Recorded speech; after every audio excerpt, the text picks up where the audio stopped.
আউযু বিল্লাহি মিনাশ শাইতানির রাজিম বিসমিল্লাহির রহমানির রহিম। সম্মানিত সুধীমণ্ডলী, আসসালামু আলাইকুম ওয়া রাহমাতুল্লাহ।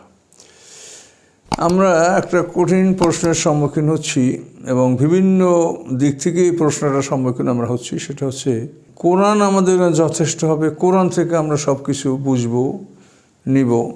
এ কথার সাথে আমার দ্বিমত নাই। কোরআনে সব কিছু আছে, কিন্তু কোরআন তো শিখতে হবে। না শিখে খালি মুখে বললে তো হবে না যে কোরআন থেকে নিব।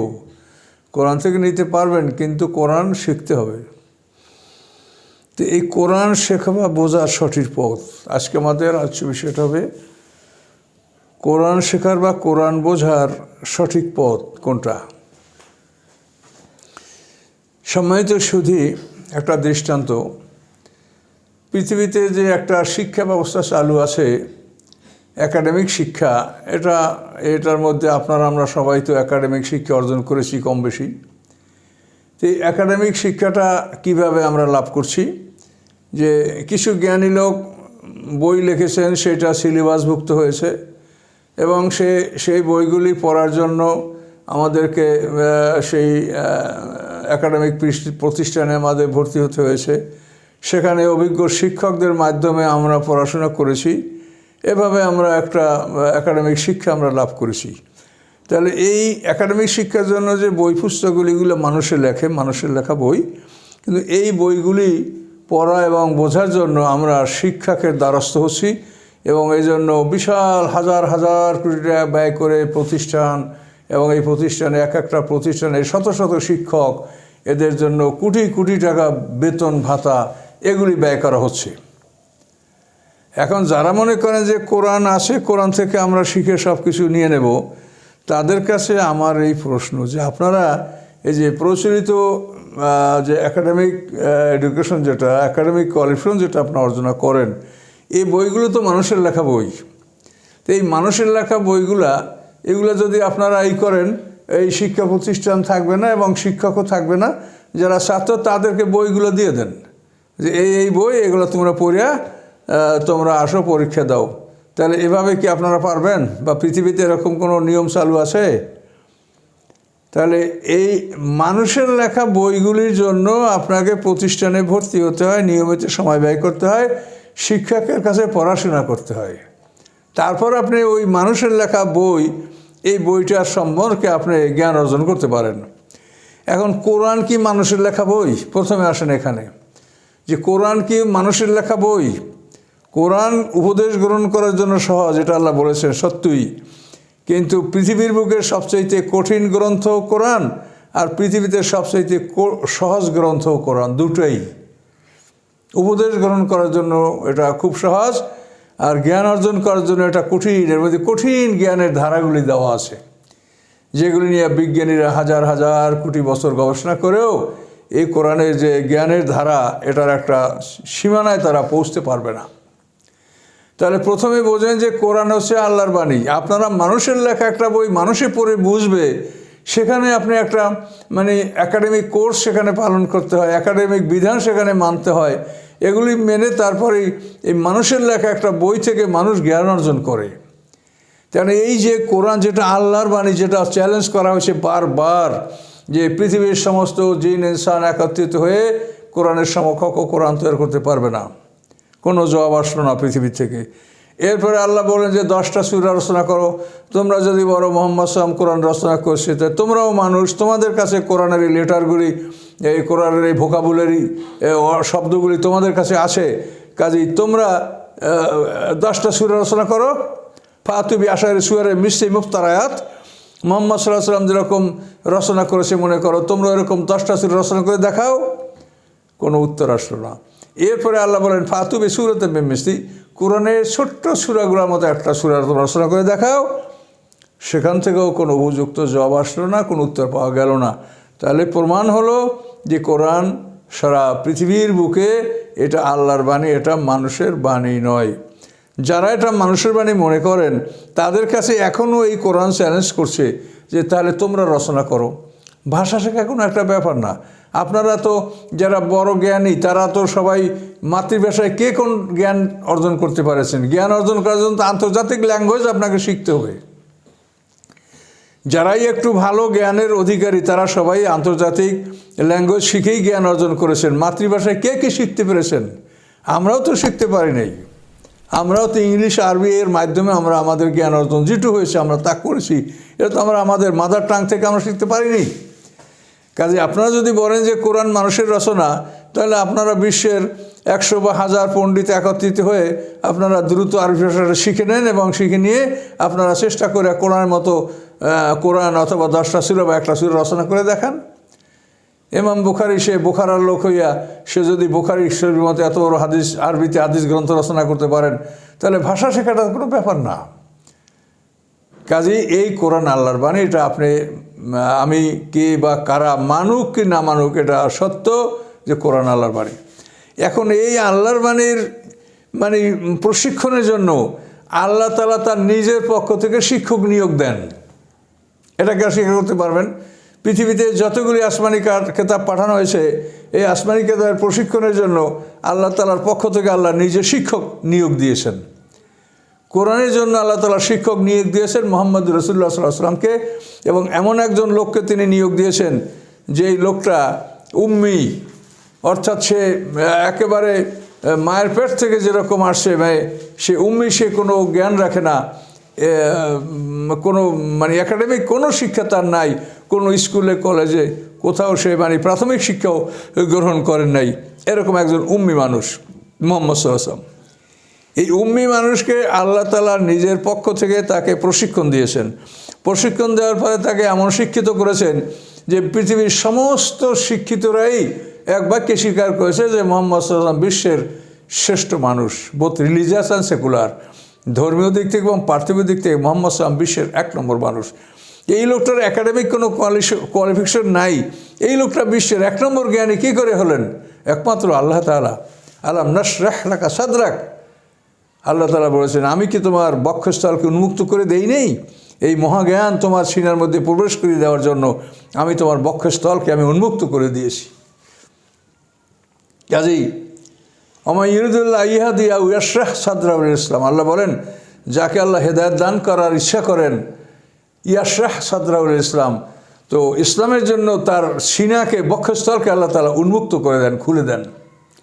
কাজে আল্লাহ তাআলা বক্ষস্থল উন্মুক্ত করে না দিলে কেউ সঠিক দিন বুঝতে পারে না, গভীর জ্ঞানের অধিকারী হতে পারে না, শ্রেষ্ঠ জ্ঞানী হতে পারে না। কাজে কোরআন আল্লাহর বাণী, এই বাণীকে বোঝার জন্য, এই বাণীর প্রকৃত শিক্ষা মানে দেওয়ার জন্য এবং যারা লাভ করবে তাদের শিক্ষা লাভ করার জন্য আল্লাহ তাআলা নিজের পক্ষ থেকে প্রশিক্ষণপ্রাপ্ত শিক্ষক নিয়োগ করলেন। সেই শিক্ষকের নাম হচ্ছে মুহাম্মদুর রাসূলুল্লাহ সাল্লাল্লাহু আলাইহি সাল্লাম। কাজে কোরআনের জ্ঞান অর্জন করতে হলে এই শিক্ষকের দ্বারস্থ হতে হবে। কিন্তু আমার কাছে যারা বিভিন্নমুখী প্রশ্ন করেন, তারা মুহাম্মদ সাল্লামকে অস্বীকার করেন না, কিন্তু তাকে যে শিক্ষক হিসেবে গ্রহণ করতে হবে এরকম মানসিকতা তাদের মধ্যে আমি দেখতে পাচ্ছি না। তারা মনে করেন যে কোরআনে আসে তো কোরআন থেকে আমরা সব নিয়ে নেব। এটা কখনোই সম্ভব না। আপনি একটা মানুষের লেখা বইটা মানুষ নিজে পড়ে আয়ত্ত করতে পারে না, শিক্ষক লাগে। আর কোরআন হলো আল্লাহর বাণী, এবং আল্লাহর বাণী বোঝার জন্য শিক্ষক নিয়োগ করছেন আল্লাহ তাআলা নিজে। বলেন এই কথায় কোনো সন্দেহ আছে? পৃথিবীতে যত আসমানি কিতাব আল্লাহ পাঠান, সাথে সাথে আসমানি কিতাবকে বুঝিয়ে দেওয়ার জন্য তার জন্য একজন শিক্ষক মনোনয়ন দিয়েছেন আল্লাহ তাআলা। এই শিক্ষকদের নামই হচ্ছে এই যে মুসা আলাইহিস সালাম, দাউদ আলাইহিস সালাম, ঈসা আলাইহিস সালাম, মুহাম্মদ আলাইহিস সালাম, ইব্রাহিম আলাইহিস সালাম। এইভাবে এরা আল্লাহর পক্ষ থেকে নিয়োজিত শিক্ষক, আল্লাহর পক্ষ থেকে প্রশিক্ষণ প্রাপ্ত শিক্ষকেরা। এদের কাছ থেকে আপনারা এই আল কোরআন শিখবেন। এই এই এই নবী রাসূলদের থেকে যারা কোরআন শিখবে না, যারা মনে করে যে নিজেরাই কোরআন শিখব, মনে করেন তারা কিন্তু শয়তানের মানে ধোকায় পড়ে আছেন। এটা আপনার পক্ষে কখনোই সম্ভব হবে না যে আল্লাহ রসুলের সহযোগিতা ছাড়া আপনি এই কোরআন বুঝবেন। এই চিন্তা যারা করেছেন তারা চিন্তা পরিবর্তন করবেন কি করবেন না সেটা আপনার ব্যাপার, কিন্তু আমি গ্যারান্টি দিয়ে বলছি যে মুহাম্মদ সাল্লাল্লাহু আলাইহি ওয়াসাল্লামের সহযোগিতা ছাড়া যারা নিজেরাই কোরআন বোঝার চেষ্টা করছেন তারা ভুল পথে আছেন। কোরআন বুঝতে হলে মুহাম্মদ সাল্লাল্লাহু আলাইহি ওয়াসাল্লামের সহযোগিতা আপনাকে নিতেই হবে। যেহেতু আল্লাহ যে কথাটা বলেছেন যে ইন্না আলাইনা জামাহু ওয়া কুরআনা, যে আমার দায়িত্ব হলো এই কোরআন তোমার অন্তরে বসিয়ে দেওয়া, ইনগ্রেভড করে দেওয়া, এটা আমার দায়িত্ব, এবং পড়িয়ে দেওয়া এটাও আমার দায়িত্ব। সুম্মা ইন্না আলাইনা বায়ানা, কোরআন আমি পড়িয়ে দেব, পাঠ করে দেব, তারপর আমি ওটার বয়ান তোমাকে অর্থাৎ ব্যাখ্যা তোমাকে দিব। আর রহমানু আল্লামাল কোরআন, রহমান কোরআন শিখিয়েছেন। এখন রহমান যে কোরআন শিখিয়েছেন এটা কি মুহাম্মদ সাল্লাল্লাহু আলাইহি ওয়াসাল্লামকে শিখিয়েছেন না আমাদের সবাইকে একসঙ্গে কোরআন শিখিয়ে দিয়েছেন? আল্লামাল কোরআন, এই রহমান কোরআন শিখিয়েছেন মুহাম্মদ সাল্লাল্লাহু আলাইহি ওয়াসাল্লামকে। মুহাম্মদ সাল্লাল্লাহু আলাইহি ওয়াসাল্লাম শিখাবেন আমাদেরকে। মুহাম্মদ সাল্লামকে জিবরিল আমিনের মারফতে এই কোরআন শিক্ষা দেওয়া হয়েছে এবং মুহাম্মদ সাল্লাম আমাদেরকে এই কোরআন শিক্ষা দিচ্ছেন। আর রহমানু আল্লামাল কোরআন, রহমান কোরআন শিক্ষা দিয়েছেন। খালাকাল ইনসানা আল্লামাহুল বায়ান, মানুষকে সৃষ্টি করে তাকে তিনি কথা বলা শিখিয়েছেন। এখন আমরা কথা বলা শিখছি, এজন্য কোনো ওস্তাদের কাছে শিক্ষা প্রতিষ্ঠানে যেতে হয় না, যেতে হয়েছে। বাচ্চারা ছোটোবেলা থেকে আপনি কথা বলা শেখে। এইটা আল্লাহ বলেন যে খালাকাল ইনসানা আল্লামাহুল বায়ান, আল্লাহ তাআলা মানুষ সৃষ্টি করেছেন, মানুষকে তিনি কথা বলা শিখিয়েছেন। এই কথা বলা শিখানোটা এটা আল্লাহ তাআলা শিখিয়েছেন মানুষকে জন্মগতভাবে, কিন্তু আল্লামাল কোরআন, কোরআন শিখিয়েছেন। এইটা তো মানুষের কথা বলার মতো আমাদের সবাইকে আল্লাহ তাআলা কোরআন শিখিয়ে দেন নাই। কোরআন শিখিয়েছেন তিনি মুহাম্মদ সাল্লাল্লাহু আলাইহি ওয়াসাল্লামকে, তার কাছ থেকে আমাদের কোরআন শিখে নিতে হবে। কাজে সুম্মিন্না আলাইনা বায়ানা, আল্লাহ বলছেন পরবর্তীতে কোরআনের বয়ানটা আমি দেব। এ কথায়ও তারা মানতে চায় না যে এই বয়ানটা মুহাম্মদ সাল্লামের কাছ থেকে নিতে হবে। আপনি কি করে নিজে আপনি বুঝবেন? কোরআনে বলা হয়েছে আকিমুসসালাহ, নামাজ পড়ো। এখন নামাজ আপনি কোরআন দ্বারা কি করে আপনি নামাজ পড়বেন? তখনই তো আপনি আবল তাবল বলতে শুরু করবেন। কেউ বলে যে নামাজ 2 রাকাত, কেউ বলে যে নামাজ 3 ওয়াক্ত, কেউ বলে যে এই রাতের দিনে কোনো নামাজ নাই, রাতে না। এই যে আবল তাবল বলা পৃথিবীতে, এটার একমাত্র কারণ যে ওস্তাদবিহীন আপনারা কোরআন বোঝার চেষ্টা করছেন। কাজে পৃথিবীতে মানুষের লেখা বই দ্বারা ওস্তাদবিহীন, শিক্ষকবিহীন কোনো মানুষ একাডেমিক কোয়ালিফিকেশন অর্জন করতে পারে না। আর আল্লাহর বাণী, আল্লাহর নিয়োজিত শিক্ষক, এদেরকে অ্যাভয়েড করে আপনারা কোরআনের জ্ঞান অর্জন করবেন আর কোরআনের গবেষক হবেন আর মুফাসসির হবেন, এই চিন্তা করেছেন একদল মানুষ। যারা করেছেন তারা ভুল করেছেন। আল্লাহর পথে ফিরে আসেন, এই হায়াত থাকতে, জীবন থাকতে আল্লাহর কাছে ফিরে আসেন, তা নইলে আপনারা বিপদে পড়বেন। এছাড়া আমার আর কিছু বলার নাই। আমি এতই সতর্ক করলাম যে আপনারা আল্লাহর পথে ফিরে আসেন, মুহাম্মদ সাল্লামকে উস্তাদ হিসেবে গ্রহণ করেন, তার থেকে কোরআনের ব্যাখ্যা শুনেন যে প্রত্যেকটা আয়াত তিনি আমল করেছেন। আমাকে কালকে একজনের প্রশ্ন করছেন যে কোরআনে যা বলা আছে তাতে তো বলা আছে ফাকসুল উজুয়াকুম আইদুকুম মারাফিকে আমসাউ বিরুসিকুম ওয়ারজুকুল কাবাইন। এখানে আল্লাহ তাআলা মুখমণ্ডল এবং হাত ধুতে বলছে, এরপরে মাথা এবং পা এত মুছে করতে বলছে। আল্লাহ তো কোরআনে পা ধুতে বলেন নাই। এখন কোরআনের স্বাভাবিক আয়াত যদি দেখেন তো এটাই বুঝায় আমসাউ বিরুসিকুম ওয়ারজুকুম কাবাইন। তাহলে আপনি নিজেই বুঝে ফেলেছেন যে আল্লাহ তাআলা তাহলে আমাদেরকে মুখমণ্ডল হাত ধুতে বলছেন আর মাথা মোছে এবং পা মোছে করতে বলেছেন। এই তো আপনি নিজে এটা বুঝলেন, কিন্তু এটা তো আপনি নিজে বলেছেন। কিন্তু এই আয়াতটা এই কোরআনের যে শিক্ষক, সে কি বুঝেছে, সে কি আমল করেছে সেটা আপনি দেখেছেন? সেটা আপনি না দেখে আপনি যা বুঝলেন তাই করলেন। তো যান মুহাম্মদ সাল্লামকে উপেক্ষা করে যান আল্লাহর দরবারে, তো দেখেন বিচারটা কি হয় আপনার। যার শাফাআত ছাড়া পৃথিবীতে বিচার অনুষ্ঠিত হবে না, মুহাম্মদ সাল্লাল্লাহু আলাইহি ওয়াসাল্লাম। কাজে আপনি তাকে উপেক্ষা করে কোরআন যা বুঝছেন তাই পালন করবেন। আপনি এত বড় পণ্ডিত, এরকম পাণ্ডিত্যের দাবি আপনারা করিয়েন না, বিপদে পড়বেন। আমি বলছি আপনারা এখনও আল্লাহর পথে ফিরে আসেন, মুহাম্মদ সাল্লাল্লাহু আলাইহি ওয়াসাল্লামকে ওস্তাদ হিসেবে মানেন এবং কোরআনের মূল প্রশিক্ষক তিনি। কোন আয়াতে কি আমল মুহাম্মদ সাল্লাল্লাহু আলাইহি ওয়াসাল্লাম আপনি সেটা করেন। আপনি যদি দেখেন যে এই আয়াত দ্বারা মুহাম্মদ সাল্লাল্লাহু আলাইহি ওয়াসাল্লাম মুখমণ্ডল হাত ধুইছেন এবং মাথা মোছে করছে এবং পাও মোছে করছে, এটা যদি আপনি দেখেন মুহাম্মদ সাল্লাল্লাহু জীবন থেকে, তা আপনি বলেন। আর যদি দেখেন যে না, উস্তাদ যে তিনি মাথা মোজা করেছেন, পা ধৌত করেছেন, তার কারণ এই কোরআনের এই ভাষাটা আপনি এটাকে পদ্য না গদ্য কি মনে করেন? এটা কি গদ্য? কোরআনকে আপনি গদ্য বলতে পারবেন? আচ্ছা, পদ্যের সাথে এটার মিল আছে, কিন্তু এটাকে সম্পূর্ণ পদ্য বলা যাবে না। গদ্য এবং পদ্যের মাঝখানে এমন একটা আল্লাহর ভাষা, ছন্দ, এই ভাষার সাথে পৃথিবীর কোনো ভাষার মিল নাই। তাহলে যেটা সরাসরি গদ্য না, সেখানে আপনি লাইন বাই লাইন অর্থ করতে আপনি পারবেন না, যেহেতু পদ্যের সাথে আর মিল। এই জন্য এখানে আগে পিছিয়ে কথা থাকবে, আগের কথা পরে, পরের কথা আগে। পদ্যের মধ্যে এরকম উল্টোপাল্টা সাজানো থাকে, সমস্ত কবিতার মধ্যে এরকম আপনি দেখতে পাবেন, সমস্ত ভাষার সমস্ত কবিতার মধ্যে। তো এখন কোরআন যেহেতু গদ্য না, তো এখানে কোরআনে আল্লাহ তাআলা বলছেন ফাকসুল উজুয়াকুম ওয়া আইদিয়াকুম এলাল মারাফেকে আমসাউ বিরুসিকুম আরজুলকুম ইলাল কাবাইন, এখানে আপনি বলছেন যে মাথা মোছার পরে পায়ের কথা বলা হয়েছে, মাথা মোছে করবো, পা মোছে, আপনি এইটা বুঝলেন। কিন্তু আপনার প্রশিক্ষক কি সেটা বলেছে? প্রশিক্ষক বলছে যে উজুর সিরিয়াল বোঝানো হয়েছে, যে তুমি মুখমণ্ডল ধোবা, তারপর হাত ধোবা, তারপর মাথা মুছে করবা, তারপর পা ধৌত করবা। এইটা উজুর সিরিয়াল বোঝানো হয়েছে যে এইভাবে তুমি এই কাজটা সম্পন্ন করবা। আর আপনি বুঝেছেন মাথাও মুছে করতে হবে, পাও মুছে করতে হবে। তা বোঝেন, আপনার বুঝে নিয়ে এইভাবে করেন, তারপর যান আল্লাহর দরবারে, তখন দেখেন যে বিচারটা কি হয়। কাজে এই জন্য আমি আপনাদেরকে বেশি কথা বলবো না, আমার এতটুকুই কথা যে আপনারা কোরআন আল্লাহর বাণী এটা মানেন, এবং আল্লাহর বাণী এইটা বোঝানোর জন্য আল্লাহর পক্ষ থেকে আল্লাহর শিক্ষক নিয়োগ করেছেন। ওই শিক্ষকের কাছ থেকে আপনাকে এই কোরআনের ব্যাখ্যাগুলি আপনাকে জানতে হবে।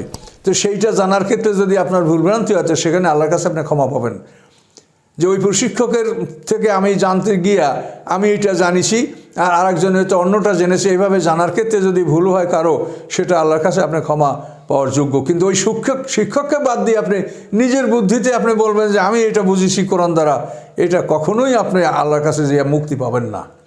যেহেতু এই কোরআন বোঝার জন্য এমন এক প্রশিক্ষক নিয়োগ করা হয়েছে যে পৃথিবীকে তার যে ইতিহাস, এটা অত্যন্ত ভয়ঙ্কর ইতিহাস। এই মানুষটা কীভাবে তার জীবনটা পার করেছেন। জন্মের 6 মাস আগে তার পিতা মারা গেছে, 6 বছর বয়সে মা মারা গেছে, 8 বছর বয়সে দাদা মারা গেছে। এভাবে তিনি এক কঠিন একটা জীবনের সম্মুখীন হয়ে, কত কঠিন একটা জীবনের সম্মুখীন হয়ে তার জীবনটা এস্টাবলিশ করেছেন। এবং একটা মানুষ লা ইলাহা ইল্লাল্লাহ বলার, এই মানুষটা ধীরে ধীরে এমন করে করে শেষ জীবনে 12 লক্ষ বর্গমাইল এলাকায় তিনি লা ইলাহা ইল্লাল্লাহ প্রতিষ্ঠা করেছেন, এবং সেখান থেকে মূর্তি পূজাকে দূরীভূত করেছেন। এই মানুষের জীবনটা একটা ভয়ঙ্কর জীবন। এইরকম জীবন ইতিহাস, এরকম মানুষ আপনি পৃথিবীতে দ্বিতীয়টি খুঁজে পাবেন না। কাজে ইনি হচ্ছেন কোরআনের প্রশিক্ষক। কাজে ওনার সহযোগিতা নিয়ে আপনারা কোরআন পড়েন, কোরআন শেখেন, এটা আপনাকে নিতেই হবে। দুনিয়ার সব মানুষ মিথ্যা বলে না। আর কোরআনের হেফাজত যেমন আল্লাহ দায়িত্ব নিয়েছেন, ওভাবে রাসূল পাক সাল্লাল্লাহু আলাইহি ওয়াসাল্লাম হলেন কোরআনের বাস্তব। কাজে এই জন্য রাসূল পাকের জীবনীটাও এটা হেফাজতে থাকবে। এটার উপরে কেউ মানে মিথ্যা আরোপ করতে পারবে না, করলেও সেটা টিকবে না। কাজে এই জন্য আমার একটাই কথা, যে কোরআনও যেরকম হেফাজতে আসে, আল্লাহ রসুলের জীবনেও সেরকম হেফাজতে আসে, এবং সিনিয়র সাহাবীদের জীবন ওরকম সুরক্ষিত থাকবে। যেহেতু এগুলোকে আল্লাহ তাআলা আদর্শ হিসেবে আল্লাহ ঘোষণা করছেন কোরআনে।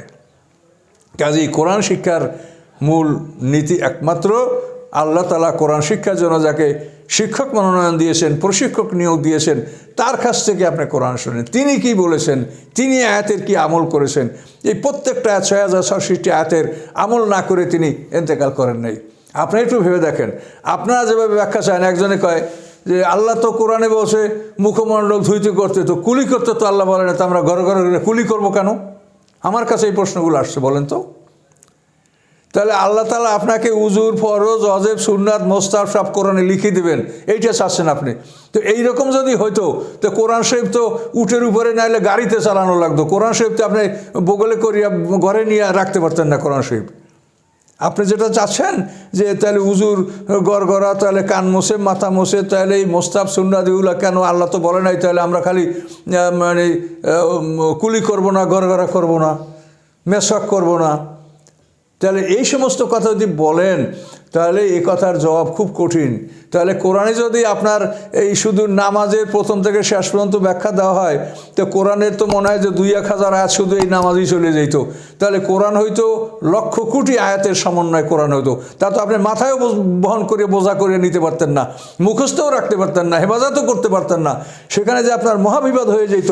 এই জন্য আল্লাহ তাআলা আপনাকে মহাবিপদ থেকে রক্ষা করার জন্য ৬,০৬৬টি আয়াতের মধ্যে কোরআনকে সীমাবদ্ধ করেছেন, এবং এর থেকে বুঝে নেওয়ার জন্য আপনাকে শিক্ষক দান করেছেন, যে শিক্ষকের মাধ্যমে তুমি জিনিসটা বুঝে নাও, আমল শিখে নাও। কিন্তু আল্লাহর এই কথাগুলি আপনারা বোঝার চেষ্টা করছেন না। কাজে আমি জানি না যে আপনারা বুঝবেন কি না, কিন্তু আমাকে আল্লাহ যেটুকু জ্ঞান দিয়েছে সেই হিসেবে আমি আমার দায়িত্ব পালন করলাম। বাকি আল্লাহ জানেন। আমার ভুল ত্রুটি আল্লাহ যেন আমাকে ক্ষমা করেন। আসসালামু আলাইকুম রহমতুল্লাহি ওয়া বারাকাতুহু।